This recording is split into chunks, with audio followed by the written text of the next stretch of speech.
The last thing that we ever want to do, separate people, is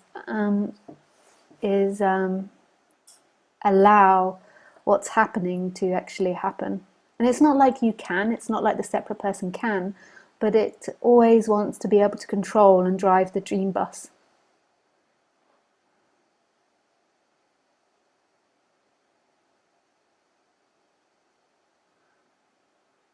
And this is where it gets into difficulties. The reason that the person suffers is because it's had so many years attempting to drive something that it can't drive, to control something that it can't control. So it's always trying to put the brakes on and the brakes don't work. It's always trying to manipulate and control something which can't be controlled.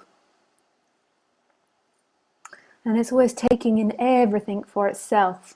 So every event that happens, every emotion that happens, every person that they come in contact with, it's always claiming it and adding it on to its sense of self.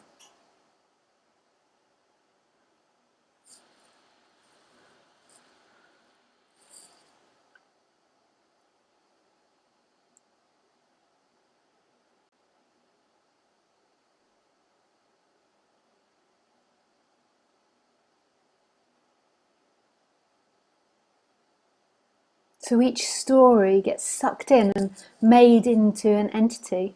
And then that entity, which is built up of lots and lots of stories that kind of suck in and make it feel like somebody's in here, a separate soul is in here looking out.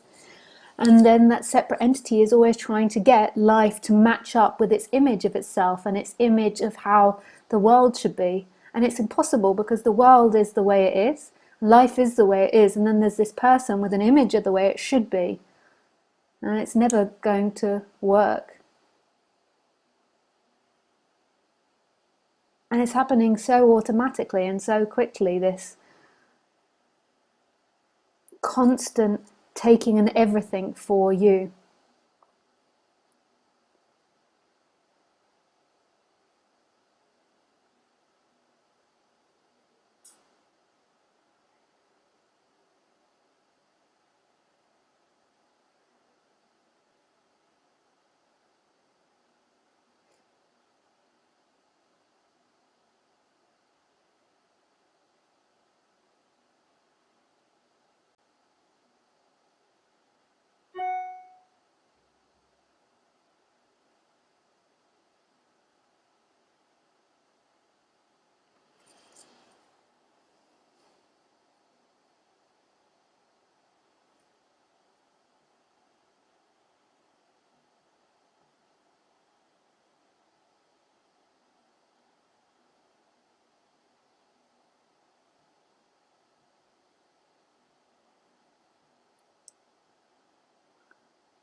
Life has to happen the way it happens.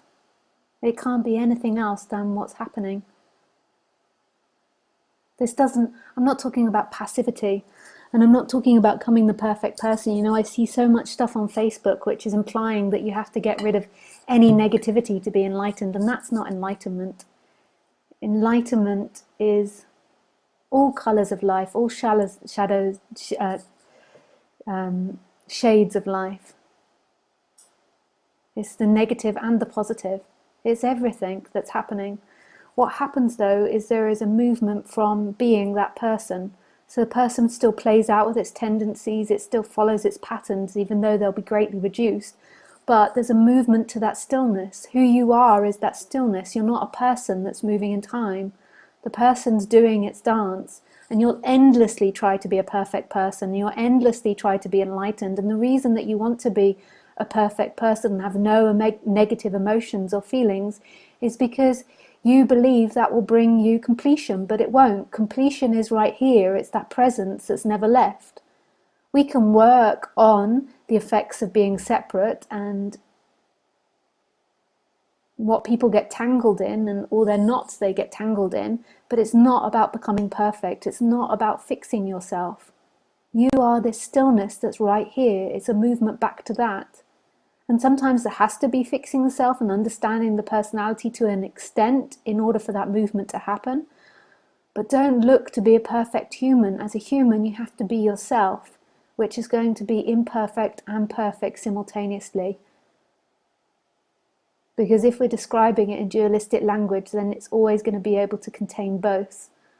Ultimately, it's neither, though. But who you are is this presence that's right here. You're always looking, you get this image of what you want to be, and it's normally based on what you've been rejected from in the past. And then you get this image of what you want to be, always nice, always funny, always in a good mood.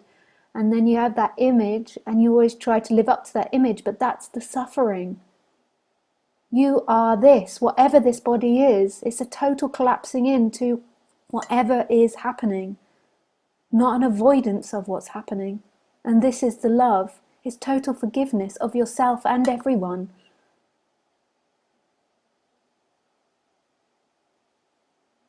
You look to me or you look to any master to be enlightened, and you'll be sorely disappointed if you actually spend time with them. Sorely disappointed. Because they can't be a perfect image of God. They're human, which is subject to birth and death and growth and destruction and goodness and badness and all these different dynamics in the flow of things.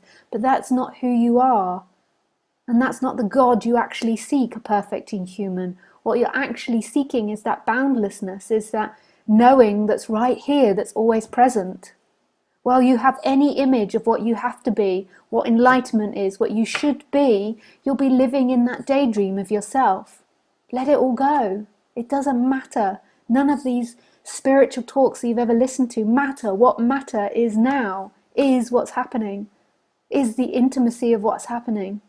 Whatever emotion is happening is what's important. Whatever's appearing in life is what's important. And that's where the celebration is. That's where love is. Love isn't found in what you get tomorrow. Even though as humans we need that thinking to be able to plan for tomorrow. But that's not going to get you anywhere. What's going to get you somewhere is this. This. And there has to be absolute faith in that. I've been into this subject for so many years, and the first way I heard it was from the Buddhists, and I love the way the Buddhists speak about it, although with everything I think it comes with its good and its bad. But they used to say in the beginning, you've got to be in the moment, and I knew what they meant, even though actually you can't be in the moment, because when there actually is just presence, you completely disappear. But I knew what they meant when they said it. This is where the freedom is. It's not about calculating your image or knowing what you should be or keep repeating thoughts of non-duality or spirituality to pick you up and give you a high. It's about this, the bum on the seat, the back on the back of the chair, the breeze, the humming of the computer, the sound of my voice. It's right here. And when I do these talks, don't listen too much intellectually to what I say, because what I'll do is I'll change it next time, or I'll change it even during the talk. I'm always changing the way I speak. Let it take you to that place, and you know what I'm talking about. And it's not even taking you to that place, but it's reminding you of this presence that always is. And that's why people listen to my talks, because they can feel that.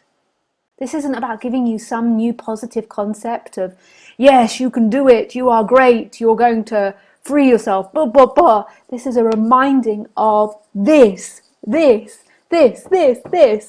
could do a dance to it. This.